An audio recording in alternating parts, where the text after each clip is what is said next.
Esta conferência será gravada agora.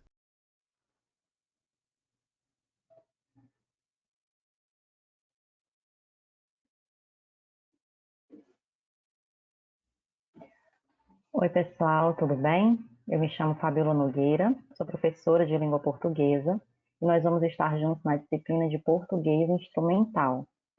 Essa disciplina, pessoal, ela é muito importante para o currículo de vocês, porque nós iremos estudar durante essa disciplina um pouco sobre comunicação nas suas mais diversas formas, né? E como vocês sabem, nós estamos sempre nos comunicando uns com os outros, seja no ambiente de trabalho, seja no contexto familiar, com os nossos amigos. A comunicação, ela é muito importante. Então, é interessante que vocês se dediquem, né, durante a disciplina, que vocês possam assistir todas as aulas, acessar os exercícios, consultar o material escrito, né, o material impresso de vocês, de português instrumental, do segundo módulo, e qualquer dúvida vocês entram em contato, tá bom? A nossa disciplina ela vai dividir em 8 aulas e a gente vai estudar vários assuntos importantes, como a diferença entre comunicação e informação, o processo de comunicação. Nós vamos estudar também um pouco sobre gêneros textuais, tipos textuais, funções da linguagem. Vamos estudar também um pouco sobre a ortografia de uma forma geral, a escrita de textos. Então, é uma disciplina muito rica, muito importante, muito necessária para o desempenho do trabalho de vocês, ok? Eu vou compartilhar com vocês agora, então, um material que foi feito. Na nossa aula de hoje, a gente vai estudar sobre processo de comunicação e diferenciar um pouco a língua, as variações linguísticas, ok?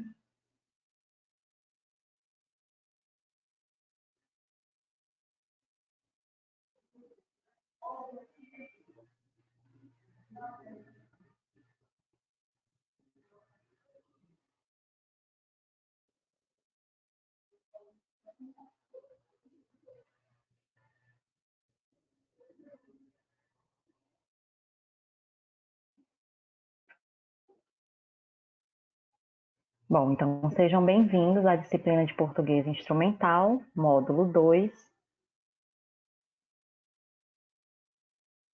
Nós iniciamos compreendendo o que é comunicação, né? Nós estamos sempre nos comunicando constantemente, como eu falei no início, todos os dias nós nos comunicamos de várias maneiras diferentes.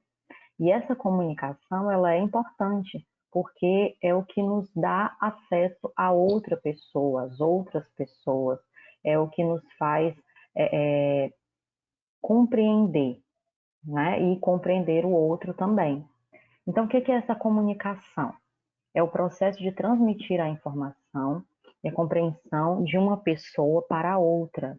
Se não houver essa compreensão, não ocorre a comunicação, né? Então, muitas vezes, nós estamos no nosso ambiente de trabalho, nas nossas relações familiares, e a gente não consegue se entender, porque muitas vezes não existe o diálogo, porque muitas vezes a outra pessoa não está com os seus ouvidos atentos àquilo que nós estamos dizendo, ela está distraída com outras coisas, e pensando já no ambiente de trabalho que vocês irão atuar futuramente, essa comunicação ela é fundamental, ok?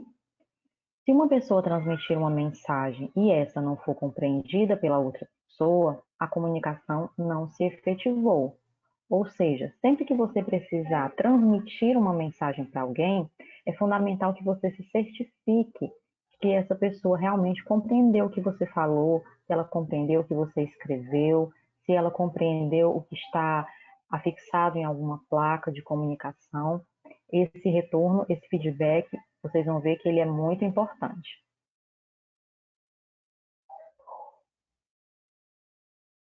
Toda comunicação, pessoal, funciona através de um processo. E muitas vezes no nosso dia a dia a gente acaba, na pressa mesmo, negligenciando alguns elementos desse processo.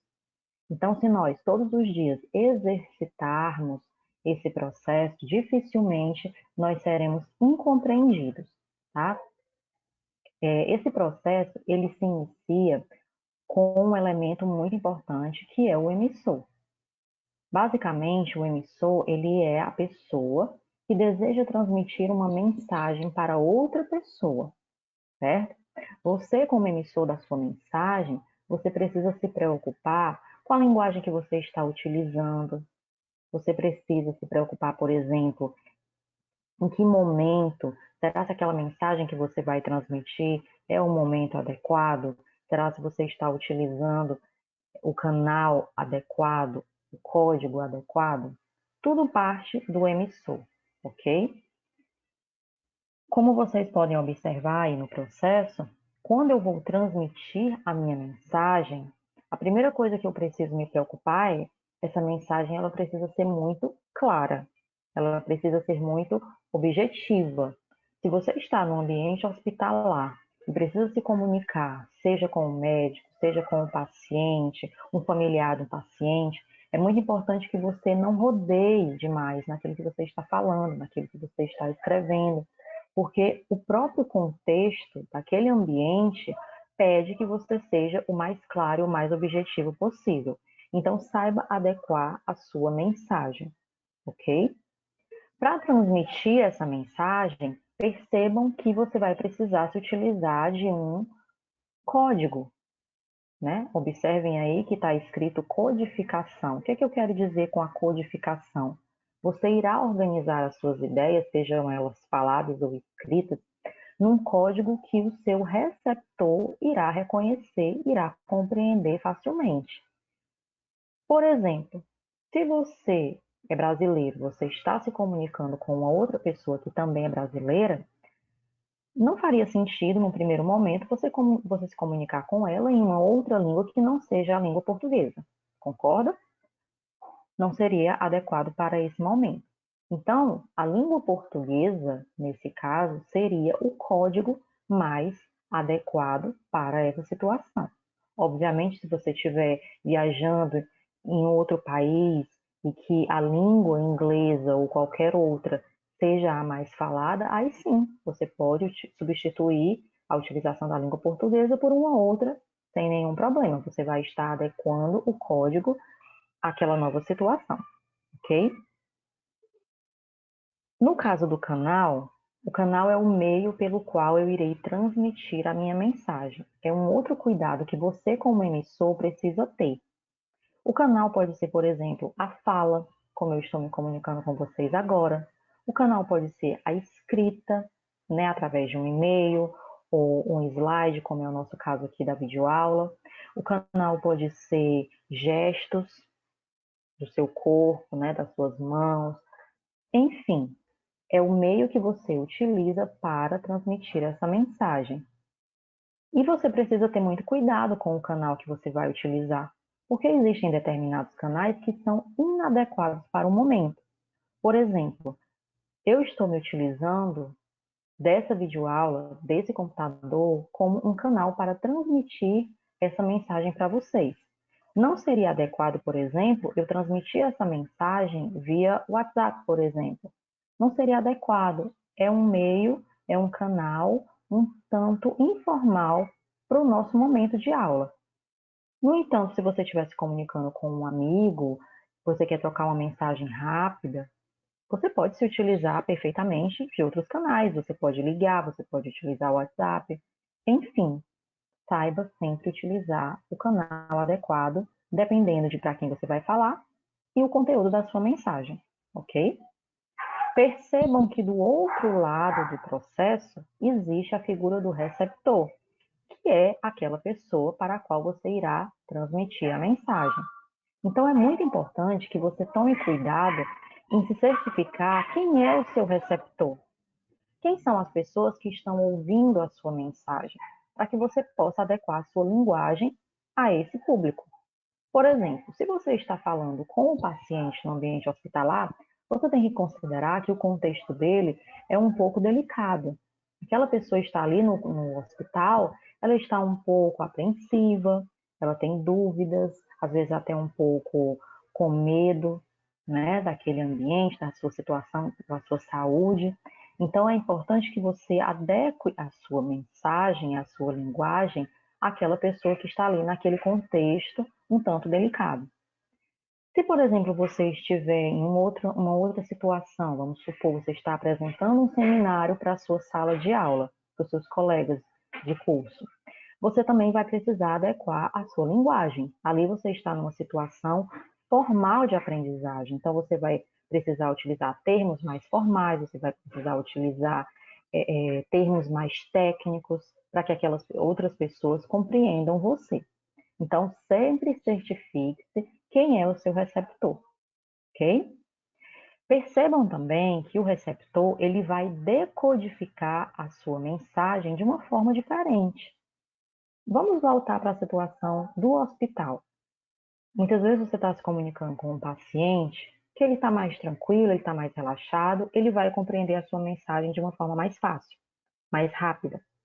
No entanto, se você estiver se comunicando com um paciente que está um pouco mais alterado, está nervoso, está ansioso, ele pode entender a sua mensagem em partes. Ele pode decodificar aquela mensagem de uma forma diferente. Então, daí a importância de você se preocupar para quem você está falando, porque cada receptor vai decodificar a mensagem de uma forma bem específica, bem diferente. Tá bom? Percebam que existe também um elemento fundamental nesse processo de comunicação, que é o feedback. O que é o feedback? O feedback é o retorno que o receptor dá ao emissor, no sentido de informar se ele está compreendendo ou não a mensagem que você transmitiu. Então, vamos supor que lá no ambiente hospitalar, você esteja tentando orientar um paciente a fazer um determinado procedimento. Então, você explicou para o paciente qual seria o procedimento, de que forma ele deveria ser feito, e o receptor, ele vai dizer se ele compreendeu, se ele não compreendeu, se você precisa repetir o que você estava falando ou não. Então, sempre que estiverem se comunicando, peçam aos seus receptores um feedback, para que você tenha certeza de que a comunicação ela realmente aconteceu de uma forma efetiva, tá bom? No meio de tudo isso, existe um outro elemento muito importante, percebam aí bem no meio do processo, que são os ruídos. O que são os ruídos? Os ruídos são tudo aquilo que pode atrapalhar a compreensão da mensagem. No primeiro momento, você pode imaginar que o ruído são barulhos, né? Barulhos que podem atrapalhar a compreensão da mensagem, mas não apenas o barulho. Pode ser qualquer situação que impeça a compreensão da mensagem. Então, vamos supor que eu estou aqui falando com vocês, eu estou aqui explicando o processo de comunicação, e do outro lado da tela, de repente, existe aquele que está distraído no seu celular ou está conversando com alguém da família que está do lado. Todas essas situações podem ser consideradas como ruídos, são interferências dentro do processo. Então, quando estiverem se comunicando com alguém, procurem pelo menos minimizar essas situações que levam ruído, para que a outra pessoa possa compreender o que você está dizendo, ok? Então, esse é o processo de comunicação e é importante que vocês estejam atentos a cada um desses detalhes. Vamos ver cada um desses elementos. Então, aqui nós iniciamos, mais uma vez fazendo uma retrospectiva. Nós temos o emissor, que é a pessoa que envia a mensagem, né? Nós também chamamos de fonte ou de origem. A própria mensagem, né? Que é importantíssimo que você escolha bem a mensagem para o momento certo, o conteúdo da mensagem que seja claro e objetivo, né? Percebam que nós temos a figura do canal, né? Que é o veículo que você utiliza para transmitir essa mensagem, o ruído, que é toda perturbação dentro do processo de comunicação e que atrapalha a compreensão da mensagem. Temos o receptor, que devemos lembrar que cada um deles irá decodificar a sua mensagem de uma forma diferente. Então, por isso é muito importante que você peça a ele um retorno, que você peça a ele um feedback, para saber se ele está compreendendo ou não aquilo que você está dizendo ou mesmo escrevendo. Para que a gente possa compreender claramente a presença desses elementos de comunicação, eu trouxe para vocês aqui algumas situações muito práticas para que vocês possam identificar junto comigo a presença desses elementos. Bom, então a primeira situação é a seguinte: o pai conversa com a filha ao telefone e diz que vai chegar atrasado para o jantar. Nessa situação, podemos dizer que o canal é. Nós vimos que o canal é o meio pelo qual eu, emissor, transmito a mensagem para o meu receptor, ok? Então, eu tenho aqui essas opções. Qual dessas opções você marcaria como sendo o canal? Letra A, o pai. B, a filha. C, os fios de telefone. D, o código. Ou E, a fala? Qual dessas opções você marcaria?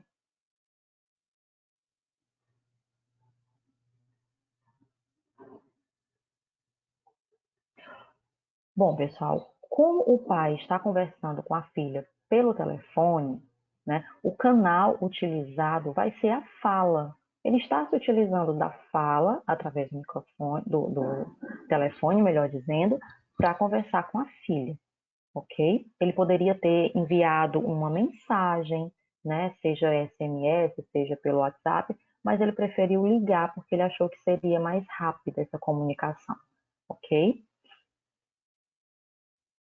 Vamos ver uma outra situação, então. A mãe de Felipe sacode-o levemente e o chama.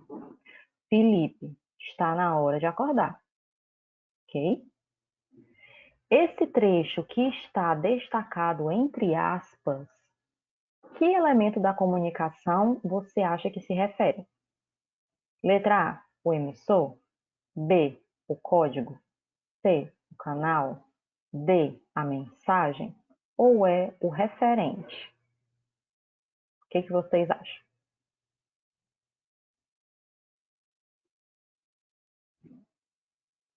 Bom, então acertou quem pensou item D, a mensagem, né? É a própria mensagem. Quando ela fala, Felipe, está na hora de acordar, é a própria mensagem que ela está transmitindo ao Felipe, que é o seu receptor. Muito bem. Vamos então a outras situações. Identifique os elementos da comunicação nos casos abaixo, tá? Lembrando sempre que a comunicação, ela se faz de outras maneiras também, ok? Então, nesse primeiro caso, num torneio de futebol da escola, aos 44 minutos do segundo tempo, o time perdendo de 2-1, o atacante que está na grande área sozinho, grita e gesticula. Ele levanta os braços, desesperado para o outro jogador passar a bola. Então, nós vamos identificar cada um dos elementos presentes, ok? Primeiro deles, o emissor. O emissor é o atacante. Ele está querendo fazer um gol, ele está tentando se comunicar com o outro jogador. Então, o emissor é o atacante, nesse caso. O outro jogador com o qual ele quer se comunicar já seria o seu receptor. Ele que está recebendo aquela mensagem, ok? Qual seria a mensagem? Passar a bola para que ele tente fazer o gol. Tá? Então, essa foi a mensagem que o atacante passou para o outro jogador. Qual foi o código utilizado?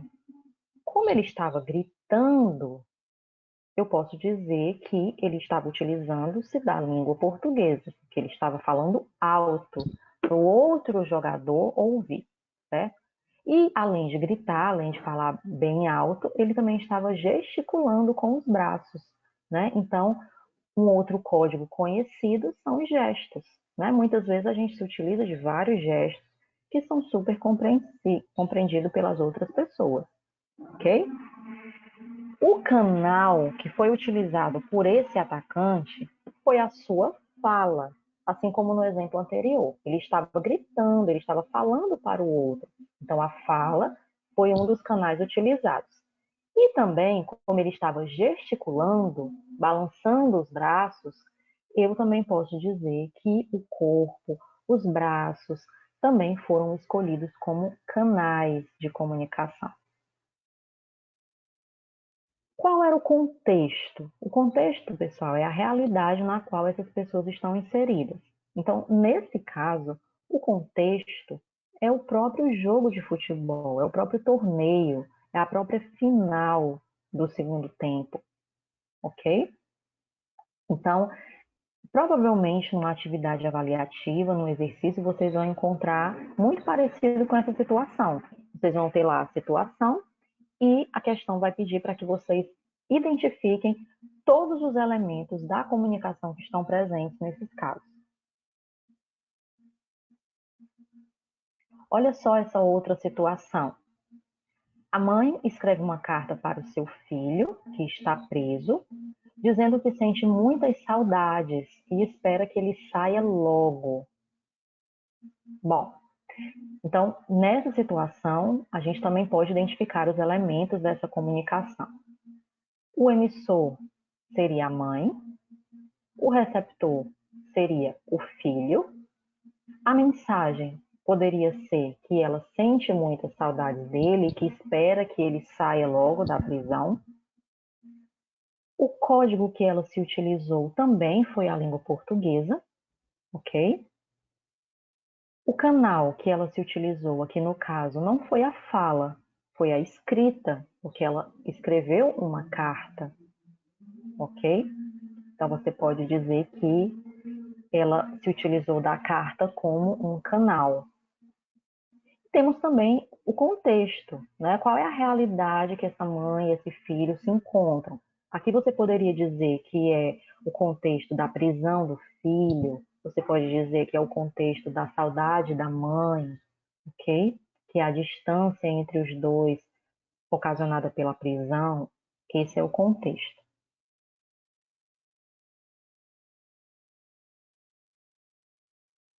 Vamos para o caso um pouco diferente. Prestem bem atenção nesse caso 3. Meninos de rua se apresentam no sinal de trânsito fazendo malabarismo. Após alguns segundos, dirigem-se até as janelas dos motoristas em silêncio.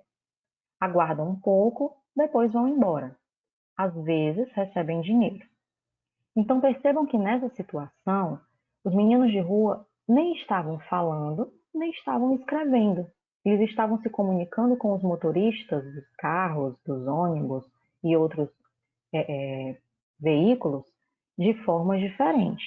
Então, vamos tentar identificar os elementos da comunicação nessa situação diferente, nessa situação específica.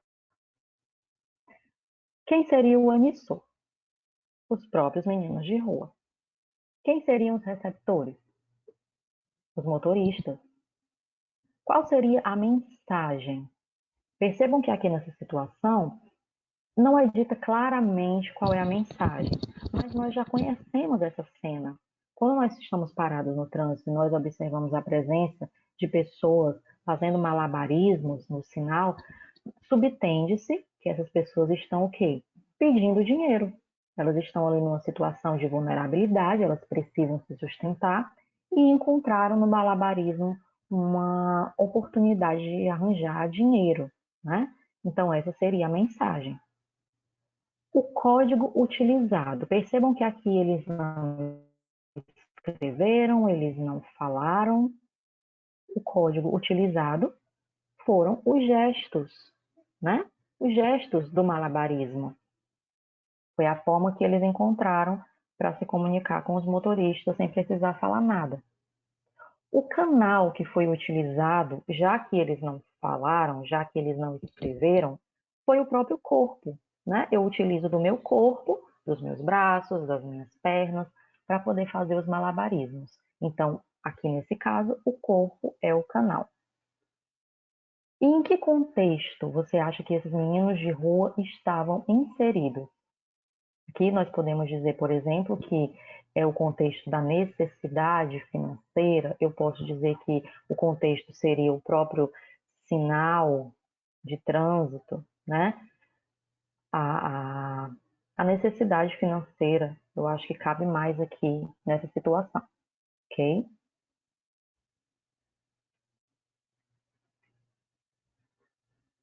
Bom, pessoal, então entendido o que é comunicação e quais são os elementos da comunicação, vamos adiantar um pouquinho no nosso conteúdo, estudando sobre linguagem. O que é a linguagem? A linguagem ela é a representação do pensamento por meio de sinais que permitam a comunicação e interação entre as pessoas. Então, quando eu falo que é muito importante que nós adequemos a nossa linguagem ao nosso público, eu estou me referindo a isso. Cada situação vai pedir de nós uma linguagem específica. Vamos entender o porquê. Quando eu falo de linguagem, eu posso utilizar a palavra, seja ela escrita, seja ela falada. Quando eu utilizo a palavra, seja escrita ou falada, eu estou me utilizando de uma linguagem verbal. Por outro lado, quando eu não utilizo a palavra, eu tenho uma linguagem não verbal. Eu vou me utilizar de outros elementos para me comunicar com as pessoas. Então, eu posso me comunicar com as pessoas através dos meus gestos, né? Então, por exemplo, se eu faço assim, as pessoas entendem que eu estou de acordo, que eu estou achando legal uma determinada situação. Se eu faço assim, todo mundo vai entender que eu não estou gostando, que eu não estou de acordo. Se eu faço assim, as pessoas também vão entender que eu concordo mais ou menos com aquela situação, ou eu gostei mais ou menos daquilo que eu vi. Estou utilizando gestos. Eu posso também, através dos meus movimentos, passar uma mensagem. Se eu me movimento de uma forma mais rápida, mais brusca, a outra pessoa pode interpretar que eu estou apressada, que eu estou nervosa, que eu estou ansiosa. Se eu utilizo de imagens para me comunicar, provavelmente naquele ambiente eu não posso falar, então eu posso utilizar imagens para transmitir uma ideia, para transmitir uma mensagem. E também existem situações que eu posso fazer a combinação, tanto da palavra, ou da palavra falada, ou da palavra escrita, como eu também posso juntar com imagens, com gestos, com expressões faciais. Tudo vai depender da situação na qual eu me encontro. Então, nós vamos entender cada tipo de linguagem, uma por uma. A linguagem verbal, como eu disse antes, ela pode ser escrita ou ela pode ser falada também, tá? É a linguagem mais comum no nosso dia a dia, no nosso cotidiano. A gente está sempre falando, a gente está sempre escrevendo alguma coisa. No ambiente hospitalar, por exemplo, a gente está sempre se comunicando com o paciente, está se comunicando com o médico. Eu posso me utilizar de alguns documentos, né, onde estão escritas algumas coisas importantes para o paciente, ok? Aqui nós temos exemplos de linguagem verbal no ambiente hospitalar. Vejam essa situação aqui, ó. Eu tenho vários pacientes esperando já algum tempo de atendimento, né? E chega a enfermeira, não muito educada, e fala o seguinte: aqui não tem nada, só temos água oxigenada. Alguém quer pintar o cabelo de louro, né? Então aqui é uma charge, né? Uma crítica sobre a situação, o caos na saúde pública, né? Ela está se utilizando da linguagem verbal, ou seja, ela está falando diretamente com os pacientes. Mas, por outro lado, existem alguns ambientes do hospital em que não é interessante haver tantas conversas, tanto barulho. Então, eu posso encontrar placas como essa, placas de silêncio, pedindo silêncio. Então, mesmo que eu não esteja falando, a placa está lá falando por mim, ok?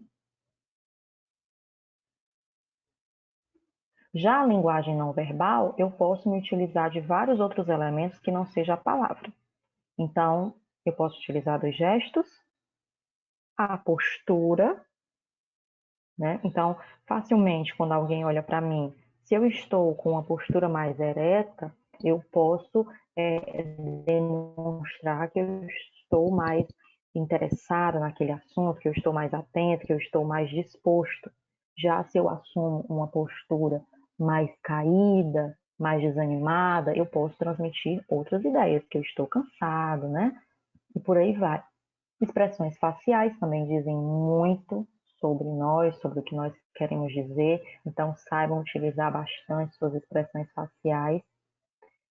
O nosso modo de vestir, o nosso vestuário também se comunica muito com o outro, então tenham sempre essa preocupação. Para cada tipo de ambiente, utilizar um vestuário adequado. E o nosso silêncio também. Muitas vezes nós respondemos ao outro, nós nos comunicamos com o outro através do silêncio. Muitas vezes nós até mesmo evitamos determinadas discussões, determinadas situações através do nosso silêncio. Nós optamos por não falar nada porque seria o mais adequado para o momento, ok? Então são exemplos de linguagem não verbal. Olha só, no ambiente hospitalar, eu tenho uma placa. Percebam que essa placa, ela não tem nada escrito nessa placa, mas a própria imagem me faz compreender que naquele ambiente eu não posso fumar. É uma placa amplamente conhecida. Então, onde ela estiver, eu sei que não posso fumar naquele ambiente.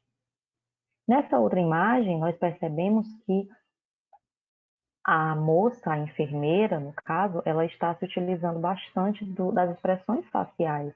Ela tem um sorriso no rosto, ela tem um olhar mais atento ao paciente. Ela não está dizendo nada, mas o seu sorriso, a sua atenção já fala muita coisa. Então percebam como a linguagem não verbal, ela também é muito importante. Aqui nós temos exemplos de como eu posso unir uma linguagem verbal a uma linguagem não verbal. Nós temos duas placas muito conhecidas também, né? A primeira delas, sorria, você está sendo filmado, né? Então, existe a combinação da frase com a imagem do sorriso. E aqui, um estacionamento exclusivo para o deficiente físico. Então, percebam que além da frase, além da indicação, também existe a figura do cadeirante, que é para poder ficar bem claro, né? Que aquela região ali só pode estacionar o deficiente físico.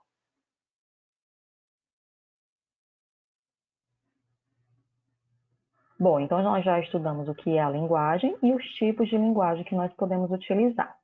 Agora nós iremos compreender o que é a língua, ok? A língua é o tipo de código formado por palavras e leis combinatórias, podendo ser o meio do qual as pessoas se comunicam e interagem entre si. Ou seja, nós estamos aqui utilizando a língua portuguesa, porque é a nossa língua mãe, né? Nós estamos no Brasil, nós somos brasileiros, nós utilizamos a língua portuguesa. Se estivéssemos em um outro país, poderíamos utilizar a língua inglesa, a francesa, a italiana, dentre tantas outras. Se fôssemos pessoas surdas, por exemplo, nós utilizaríamos a Libras, né? A língua brasileira de sinais. Uma outra observação em relação à língua, ela é uma construção humana e histórica, ou seja, ao longo da sua existência, o homem ele foi desenvolvendo o hábito de utilizar a língua, de utilizar a fala, de desenvolver a escrita. Então, ao longo de toda a sua história, ele foi aprendendo a se comunicar através da língua. A língua também dá uma unidade a uma cultura, a uma nação. Então, por exemplo, nós estamos aqui nos comunicando através da língua portuguesa. Mas essa mesma língua portuguesa, ela também é falada em outros países. Vamos pensar em Portugal, por exemplo. E o português falado em Portugal, existem as variações, não é? Que dá uma identidade a quem fala português em Portugal. Aqui no Brasil, nós temos a nossa identidade através da língua portuguesa falada no Brasil. A língua ela é viva e dinâmica, estando sujeita a variações. Então, nós vamos estudar alguns tipos de variações muito comuns no nosso cotidiano, ok? Porque a língua, como a própria observação diz, ela é viva, ela não para. né? A gente vai sempre modificando ao longo do tempo a utilização dessa língua. Então, vamos entender melhor através das variações linguísticas. Estejam bem atentos, tá? A primeira variação linguística importante é a histórica. Vocês sabem que a língua ela sofre muitas modificações ao longo da história. Palavras que antes eram faladas, hoje já não são mais tão utilizadas, né? A forma como determinadas palavras também eram escritas, a grafia de determinadas palavras, hoje também é um pouco diferente.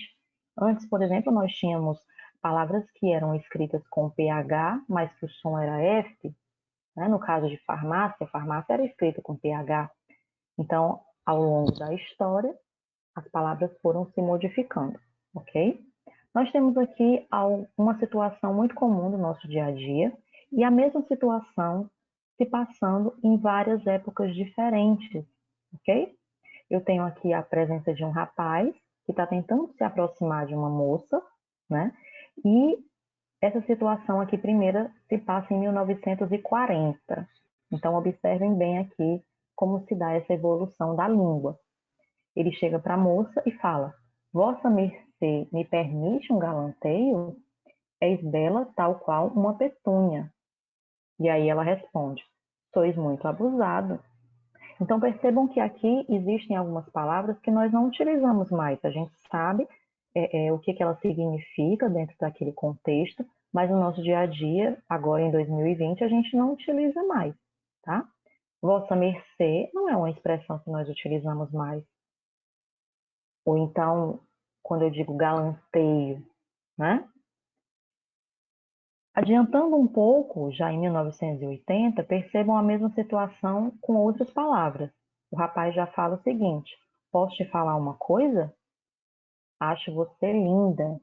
Percebam que aqui ele já deixa de utilizar determinadas expressões, né? Já se refere a ela como tu. Quando ele fala posso te falar, já existe uma relação de proximidade muito maior. E aí quando ela fala para, meu irmão está olhando, né? Ela não fala mais sois muito abusada, né?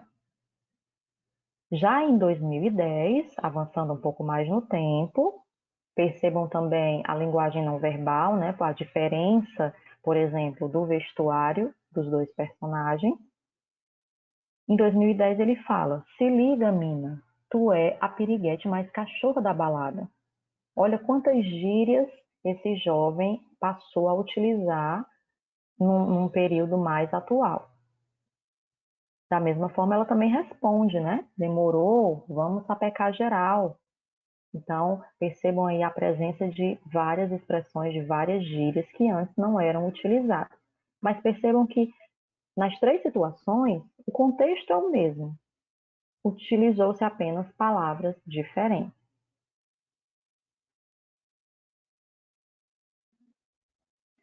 Bom, nós temos um exemplo aqui de questão que vocês podem encontrar numa atividade avaliativa, ok? Vocês vão encontrar um texto e logo após o texto, vocês vão. A pergunta vai ser: qual é a, a variação linguística presente naquele texto, certo? Prestem bem atenção, foi uma questão que caiu inclusive no Enem.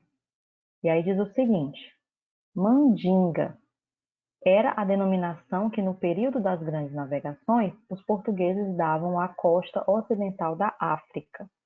A palavra se tornou sinônimo de feitiçaria, porque os exploradores lusitanos consideram bruxos os africanos que ali habitavam.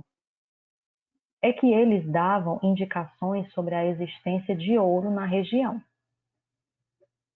Em idioma nativo, mandinga designava terra de feiticeiros. A palavra acabou virando um sinônimo de feitiço, sortilégio. Ok? A pergunta é: no texto, evidencia-se que a construção do significado da palavra mandinga resulta de quê? O que vocês acham? Letra A: contexto sócio-histórico. B: diversidade técnica. C: descoberta geográfica. D: apropriação religiosa ou é contraste cultural? O que vocês acham?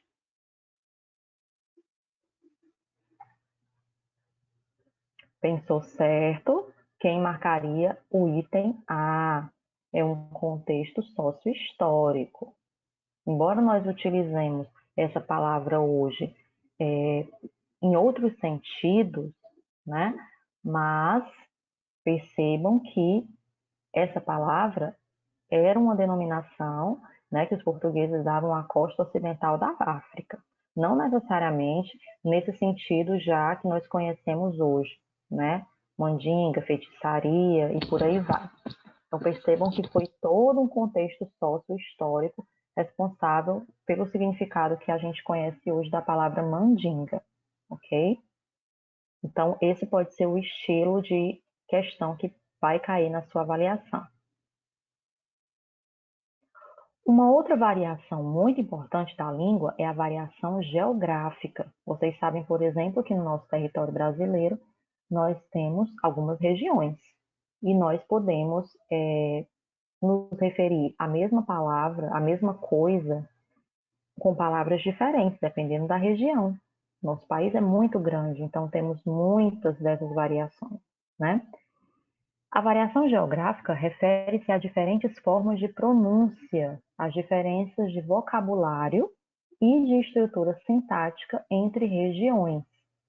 Dentro de uma comunidade mais ampla, formam-se comunidades linguísticas menores, em torno de centros polarizados da cultura, da política e da economia, que acabam por definir os padrões linguísticos utilizados na região sob a sua influência. Então, percebam que em cada região você vai encontrar uma forma diferente de falar a mesma coisa, ok? Vamos ver um exemplo. Aqui nós temos esse senhor, né? Ele é um mineiro e ele faz uma declaração para os amigos dele. Vamos acompanhar a leitura. Ele diz o seguinte: "Seis são o colírio do meu olho, são o chiclete garrado da minha carça jeans. São a maionese do meu pão, o limão da minha caipirinha, o recheio do meu biscoito, a massa tomate do meu macarrão, a pinco-mel do meu boteco.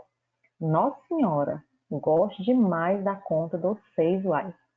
6 são também o vide-perfume da minha penteadeira, o dentifrício da minha escovidente. Olha para você ver, quem tem amigos assim tem um tesouro. Eu guardo esse tesouro com todo carinho, do lado esquerdo do peito, dentro do meu coração. Amo vocês para danar, beijinho e em té." Então, ele se utilizou bastante da forma, né, do seu regionalismo todo, para poder falar para os amigos dele o quanto ele gostava, o quanto os amigos dele são importantes para ele, né? Então, a questão pergunta o seguinte: assinale a alternativa que traz a variação linguística predominante nesse texto. Então, o que vocês acham? É histórica, social, geográfica ou situacional? Pensou certo, quem marcaria o item C, geográfica. Talvez, vamos imaginar que se fosse um gaúcho falando a mesma coisa para os seus amigos, certamente ele iria utilizar expressões locais, expressões regionais, em substituição a esse que é mineiro. Se fosse um cearense, da mesma forma, ele iria se utilizar de expressões cearenses, nordestinas, para falar com os seus amigos e dizer o quanto eles são especiais, ok? Vamos para mais uma variação? Variação social. O que é variação social? Refere-se às formas da língua empregadas pelas diferentes classes ou grupos sociais. Então, na nossa cidade, existem pequenos grupos e cada grupo vai se compreender de acordo com a sua língua utilizada. Então, por exemplo, se eu tenho um grupo de jovens, dentro desse grupo de jovens, eles vão se comunicar de uma forma muito particular. Provavelmente eles vão se utilizar de gírias, né? se eu estou no ambiente de trabalho, aquele grupo no meu ambiente de trabalho, eu vou me utilizar de determinadas situações, de expressões técnicas, de jargões, como nós chamamos, ok? E por aí vai. Aqui, por exemplo, a gente tem uma situação de entrevista. Percebam só a derrapada que essa candidata deu. O recrutador pergunta, porque ela fala assim, né? Falo fluentemente o inglês, espanhol, francês, russo, italiano e alemão. E aí ele pergunta, e o português? Daí que ela responde, aí varia, né? Percebam que ela se preocupou muito no domínio de outras línguas, em dizer que dominava outras línguas, e na própria língua materna ela deu uma grande derrapada nessa entrevista, não é? Ela deveria ter adequado a sua linguagem a essa situação de entrevista, que exige uma linguagem mais formal. Vamos para um exercício, ó.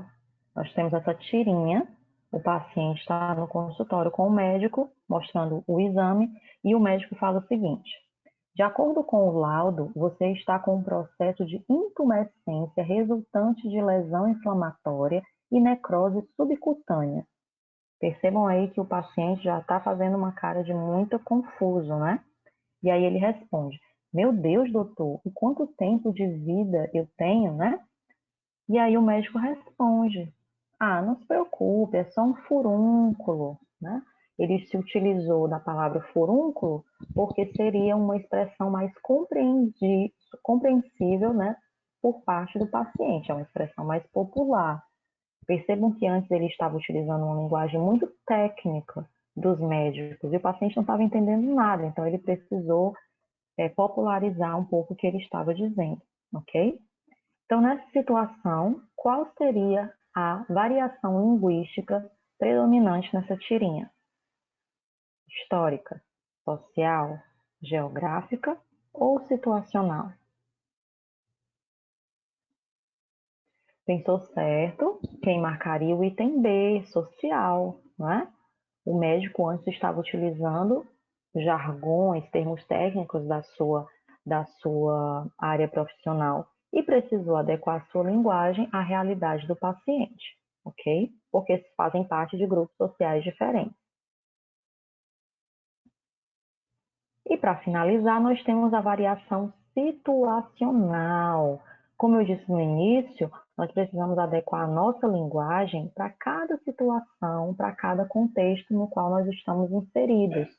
Então, por exemplo, se eu estou conversando com os meus amigos, eu posso utilizar a língua de várias maneiras. Eu posso utilizar gírias, eu posso brincar. Se eu estou me comunicando através da internet, eu posso, inclusive, me dar o luxo de escrever determinadas palavras com abreviações.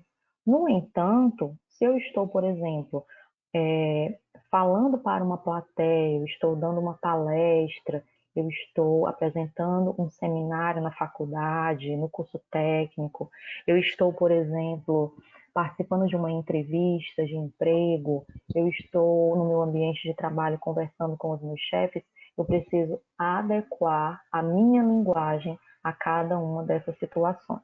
Então, tomem muito cuidado quando estiverem num ambiente hospitalar, para que vocês possam se comunicar da melhor forma, ok? Aqui nós temos uma outra situação para finalizar. Percebam que eu tenho um profissional do direito, né? Ele está todo empalitosado, no entanto, ele está conversando com os amigos, já fora do ambiente de trabalho. Então, o que ele faz? Ele diz assim: cara, vamos cair na real. A testemunha só enrolou. Ele está fazendo uma crítica, né, a uma audiência que ele participou, mas ele já não está mais naquele ambiente do tribunal, ele já não está mais na presença do juiz. Então, ele está ali conversando com os amigos depois do expediente. Então, ele não viu a necessidade de falar com os amigos dele utilizando termos mais técnicos, porque os amigos dele provavelmente não iriam compreender, eles não são do direito também. Então, ele adequou a nova situação. Qual é a nova situação? Ele já não está mais no tribunal, ele está aqui na lanchonete, no bar, tomando um suco, um refrigerante com os amigos. É uma outra situação, uma situação mais informal. Percebam que, por exemplo, ele está se referindo aos amigos como caras, né? Porque não existe essa necessidade de uma formalidade, ok? Então, se vocês fossem marcar qual a variação linguística que predomina nessa situação, lembrem-se que nesse caso seria a situacional, item D, ok?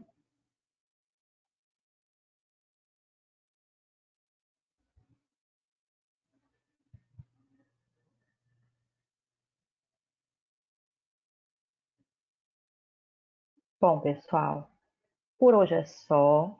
Nós estudamos o que é a comunicação, estudamos o processo de comunicação e os seus elementos, vimos o que é linguagem e os tipos de linguagem, verbal, não verbal e mista. Vimos o que era a língua e as variações linguísticas, que podem ser variação geográfica, histórica, social e situacional. Fizemos alguns exercícios, que eu espero que vocês possam rever essa aula, rever os exercícios e ir tirando as dúvidas de vocês ao longo desse período em que a disciplina estiver em curso, ok?